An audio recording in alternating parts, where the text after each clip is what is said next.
December 2025, silver just closed November at $56.50, an all-time monthly high. The mainstream media is calling it a bubble, they're calling it a retail frenzy. They're telling you to take profits and walk away. They are lying to you, they are running cover for the banks. What you are watching is not a bubble. It is the beginning of a mathematically inevitable default event on the COMEX. In the next few minutes, I'm going to show you the specific data point buried in the exchange reports, and I'll show you how it proves the global silver market has broken. We are witnessing the great divergence. Shanghai vaults are at 10-year lows. London is being drained to feed Asia and New York. New York is the last liquidity pool left on Earth, and the custodian holding the keys to the largest stockpile in the world, JPMorgan, knows exactly what happens next. I'm going to walk you through the 3 phases of this collapse. I will prove to you that the inventory numbers you see on TV are a mirage. And lines explain why the bank that paid $920 million for spoofing markets is now positioning for the squeeze of the century. This isn't a prediction, the drain has already happened. The only thing left is the panic. Here is the mechanism. To understand the bombshell, you have to understand the lie at the heart of the COMEX. When you look at COMEX silver reports, you see 2 numbers: total inventory and registered inventory.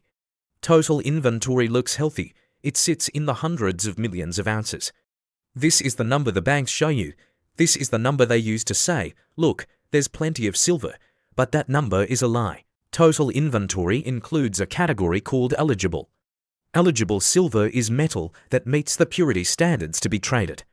But, and this is the critical part, it is not for sale, it is private property. This is silver owned by private family offices, tech companies, and strategic investors who are storing it in COMEX vaults for safekeeping.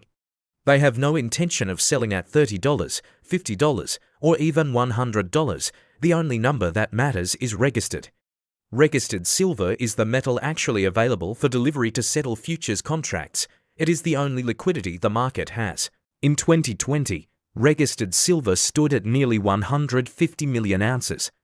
Today, it has collapsed. We are watching the ratio of paper claims to actual ounces explode.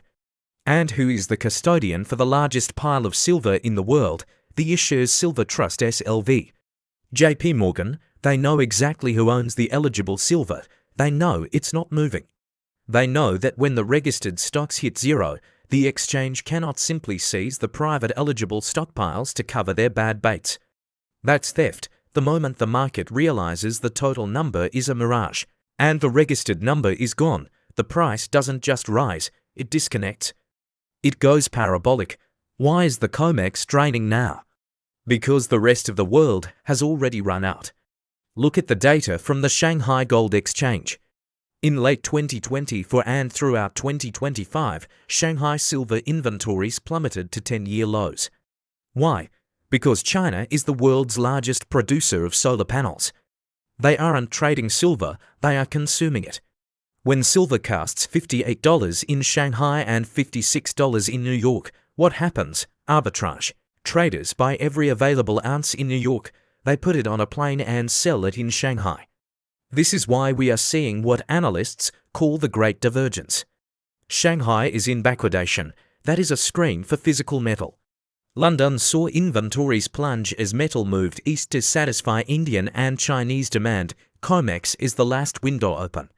We saw the preview of this in February 2024. India imported a record 2,195 metric tons of silver in a single month. That is roughly 73 million ounces. That is more than the entire US mint production for 3 years gone in 30 days.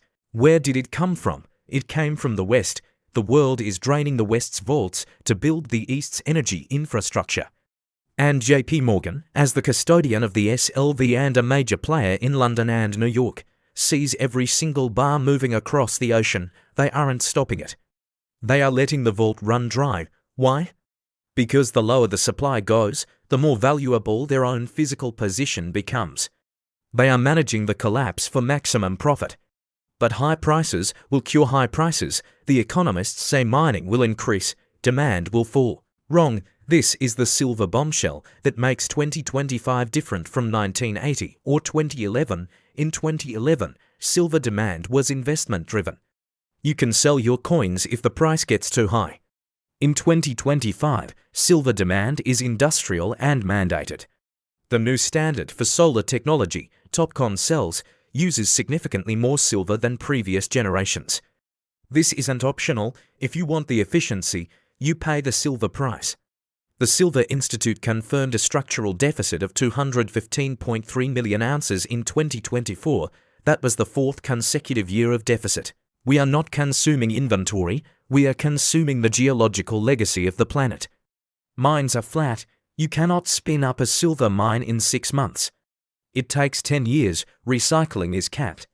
You cannot recycle solar panels effectively yet. Demand is exponential AI servers, 5G, EVs, solar. So when the COMEX registered inventory hits zero, who sells? The industrial users, Tesla, Samsung, First Solar cannot sell. They need the metal to keep their factory doors open. The strategic holders in the eligible category. They aren't selling, they are holding for the collapse. That leaves the paper shorts, the banks who sold promises they cannot keep. We are approaching a force majeure event. This happens when the exchange admits it cannot deliver the metal it promised. It has happened before in nickel, it has happened in palladium. When registered stocks fall below a critical threshold and a major entity stands for delivery demanding the metal, not the cash, the game ends. JPMorgan knows this. In 2020, they paid $920 million to settle charges of spoofing precious metals markets. They admitted to manipulating the price. Do you think they stopped, or do you think they realized the manipulation game was ending and switched sides? Look at the flows. JPMorgan is the custodian. They see the ETF inflows. They see the physical withdrawals. If they believed silver was abundant, they would be shorting it into the ground. Instead, the price just hit an all-time high of $56.50, and the banks are silent. They are silent because they are trapped. If they smash the price down with paper contracts, the arbitrage window widens. China and India will just buy more faster, draining the vaults instantly. If they let the price run, their short positions blow up. They are stuck between the physical rock of Asian demand and the paper hard place of Western derivatives. The registered number is the countdown clock. Every week it ticks lower. Every week more metal leaves New York for Shanghai and Mumbai. When that number gets close to zero, the rule changes begin. Number 1, cash settlement. They will tell you that your contract will be paid out in dollars, not silver. Number 2, margin hikes. They will make it too expensive for you to hold futures. Number 3, the premium explosion. The spot price on your screen will say $60, but try to buy a physical coin. It will cost $100. This is the decoupling. The paper price becomes a fiction. The physical price becomes the reality. We are already seeing it. Try to find large volume physical silver today without a delay. Try to buy it spot, you can't. The JPMorgan silver bombshell isn't that they manipulated the price down. It is that they are now the gatekeepers of a vault that is being emptied by forces they cannot control. They are complicit. They know the eligible silver isn't theirs to sell. They know the registered silver is evaporating. And they know that when the music stops, the only thing that matters is what you can hold in your hand. You have a brief window. The price has broken $50. The psychological barrier is gone. But the physical barrier, the actual availability of metal, is the next wall we hit. Don't look at the total inventory number. It is a lie designed to keep you calm. Look at the registered number. Look at the Shanghai backwardation. Look at the industrial deficit. The math is simple. We are using more than we mine. We have sold more paper than exists in the vaults. The East is buying every ounce the West sells. The COMEX is running dry. JPMorgan knows it. The industrial buyers know it. Now you know it. Stop buying paper promises. Stop buying ETFs where you are the unsecured creditor of a bank. Get the metal. Secure it in your possession, because when the force majeure notice goes out, it will be too late. The bombshell is already dropped. The explosion is just a matter of time.